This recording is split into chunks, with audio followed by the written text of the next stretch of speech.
Have you ever truly stopped to think about what life looks like when you reach old age and find yourself completely on your own?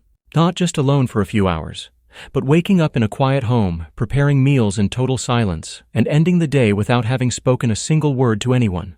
It's a reality that few people talk about until they're living it, and by then, the silence can feel overwhelming. You may feel unanchored, drifting. But here's something important. Being on your own in later life doesn't have to mean being lonely. Yes, it's possible to live alone and still lead a life filled with clarity, purpose, and deep emotional satisfaction. There are practical, meaningful actions you can start taking right now that will help you stay mentally sharp, emotionally grounded, and physically strong, even without daily company. In this guide, we're going to walk you through 4 essential practices every older adult should embrace when living alone. These aren't vague pieces of advice or feel-good cliches. They're real strategies built from both personal stories and solid psychological science. Each one is simple, powerful, and designed to bring comfort, structure, and renewal into your daily life. So, whether you're currently living solo, preparing for that possibility, or simply supporting someone who is, these practices can turn solitude into something nourishing, something that brings back peace, dignity, and genuine fulfillment. Stick with us until the end, because the final point might change the way you see yourself, your home, and the meaning of your days. 1. Create a gentle, consistent daily rhythm. One of the first things that begins to unravel when you're living alone in older age is your sense of time. Without regular visitors, appointments, or outside expectations, the days can begin to blur. You might find yourself eating breakfast at noon, staying in night clothes until the afternoon, or forgetting whether it's Wednesday or Sunday. At first, it might feel like freedom, but slowly, this kind of unstructured existence begins to erode your focus, mental clarity, and even your emotional resilience. That's why one of the most effective tools you can give yourself is a simple daily rhythm. This doesn't mean a rigid minute-by-minute schedule. It means creating a reliable flow to your day, a soft structure that gently guides you from one part to the next, waking up at a consistent time, washing your face and getting dressed, not for others, but for yourself, preparing a proper breakfast, taking a short walk or stretching gently before sitting down with your morning tea, having dinner at a regular hour, turning off the lights and heading to bed around the same time each night. It may seem small, but this rhythm serves as an anchor. Your mind and body respond to that predictability, reduces confusion, improves sleep, and can even help balance digestion and mood. Psychologists remind us that we're deeply wired for rhythm, and as we age, having that internal structure becomes more critical than ever. Take Walter, an 81-year-old widower, who found himself lost after his wife passed. Days melted into each other, and he couldn't remember when he last opened the curtains. But when he started rebuilding a daily rhythm, something as simple as making his bed each morning and brewing tea at the same hour, a subtle but powerful shift happened. He began walking to the park, reading a chapter a day, resting peacefully at night. That rhythm didn't just organize his time, it helped rebuild his confidence. This isn't about being busy. It's about offering yourself a framework, a small form of self-care that brings steadiness when everything else feels uncertain. When you live alone, this rhythm becomes your quiet companion, showing up for you even when no one else does. 2. Engage in gentle, steady movement. One of the hardest parts of growing older while living alone is how still life can become. You move from the bed to the chair, maybe to the kitchen and back. Hours slip by without much motion. And while that might seem restful at first, over time your body begins to respond, with stiffness, soreness, and less balance.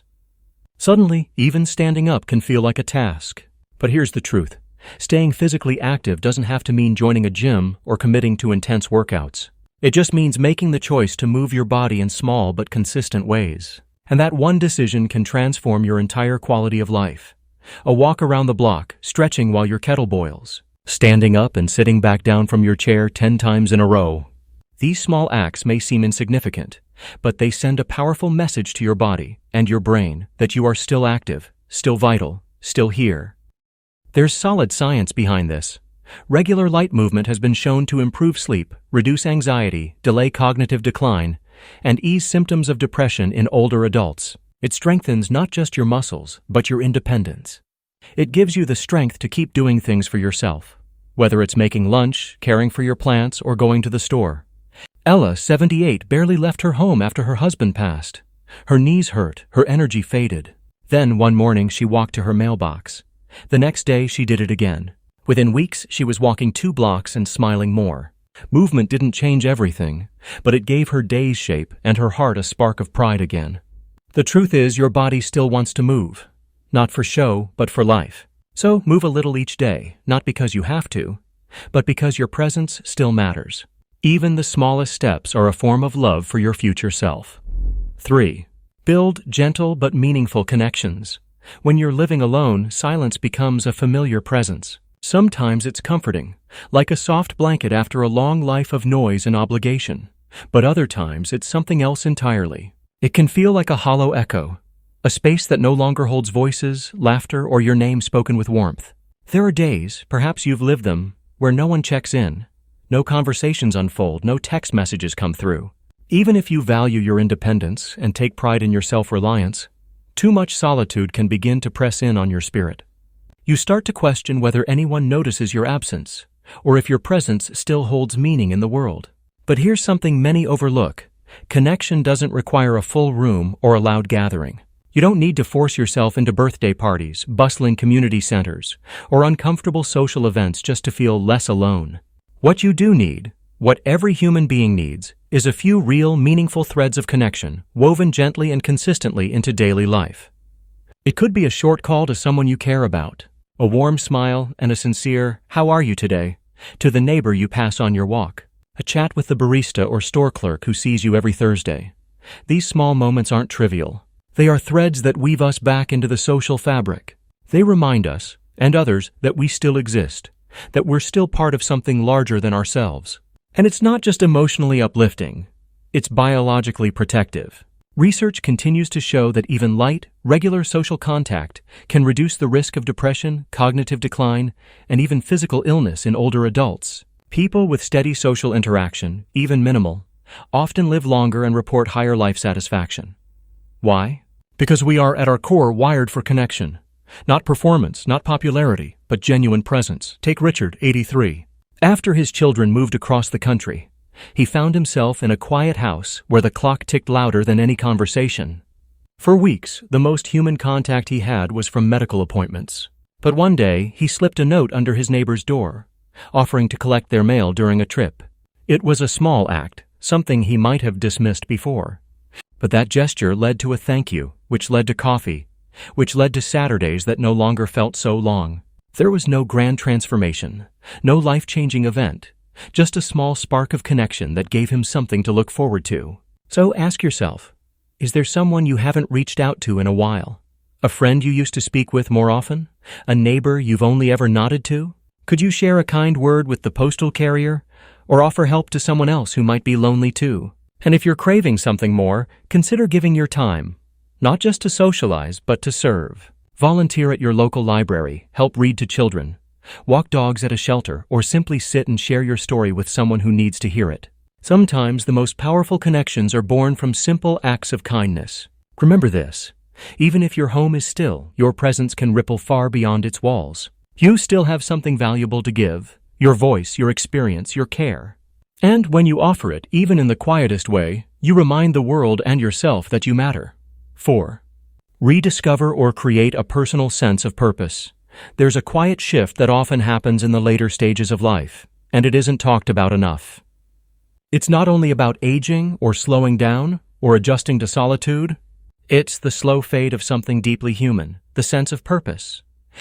Maybe you once raised a family, held a demanding job, took care of others, cooked, worked, showed up, provided, planned. For decades, your days were filled with people needing you, calendars reminding you, and obligations keeping you grounded. And now, that same calendar may feel too blank. The phone doesn't ring as often. People don't depend on you the way they once did. And the question arises, even if quietly, what now? But here's the beautiful truth. Purpose doesn't retire. It doesn't fade just because the world around you changes. It evolves. It becomes quieter, more personal, and in many ways more sacred. It might no longer be tied to job titles, parenting, or busy to-do lists. Now, your purpose can be whatever gives you reason to rise in the morning. It could be writing letters to your grandchildren, tending to plants or vegetables, and watching them thrive under your care. Picking up a hobby you never had time for, knitting, painting, baking, or restoring old furniture, keeping a journal or starting a memoir. Maybe it's something even simpler, calling one person every day just to brighten their afternoon. Consider Samuel, 79, a widower in Michigan. After his wife passed, the days felt shapeless, the silence unbearable.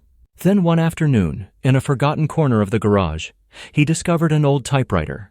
It hadn't been touched in years. He dusted it off, sat down, and began typing his memories. He wrote about the Navy, about meeting his wife in a diner, about raising their son. He wasn't writing for anyone but himself. Yet, through those keys, he found something precious: peace, presence, and purpose. He later said the silence hadn't changed, but it no longer felt empty. It felt full, filled with meaning. Psychologists are clear on this.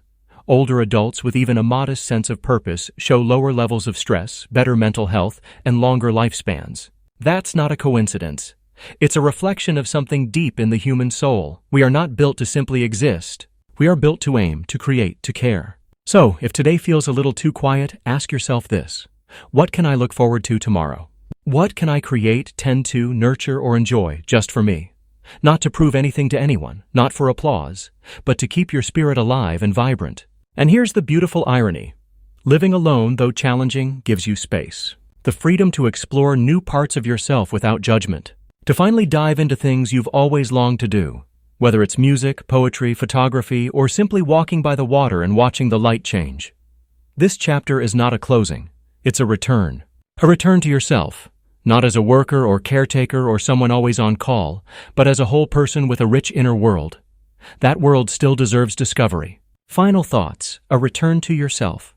Living alone in your older years can feel like life has slowed down in all the wrong ways. The house grows quieter. The doorbell stops ringing. You start wondering if the world has moved on and left you behind. But here's the truth. This time of life is not an end. It's a shift. One that, with the right mindset and gentle habits, can become deeply meaningful. When the outside world gets quieter, you have a chance to listen to what's inside. The dreams that never had time to unfold. The pieces of yourself that were buried under decades of responsibility. The simple joys you can now give yourself permission to pursue. You are not without power. In fact, now more than ever, you hold the pen. You get to choose how these days unfold. So ask yourself, can I build a rhythm to ground me? Can I move my body with care to protect my independence? Can I open a small window of connection to feel seen again? Can I discover a purpose that makes each morning worth rising for? These aren't grand goals. They're gentle shifts, lifelines that offer you steadiness, dignity, and even joy. Not because life is easy, but because you are still here, still growing, still becoming. So, which habit will you begin tomorrow? Which message spoke to your heart today? We'd love to hear from you. Drop a comment below and share just one thing you're taking with you. Whether it's a new practice or a fresh mindset, your story matters. And someone else out there may need to hear it. If this video brought comfort or clarity to you, please like, subscribe, and share it with someone who might need the same encouragement. Your support means the world and helps us continue making content that's honest, gentle, and helpful. Thank you for spending this time with us. You're not alone. We'll see you in the next video.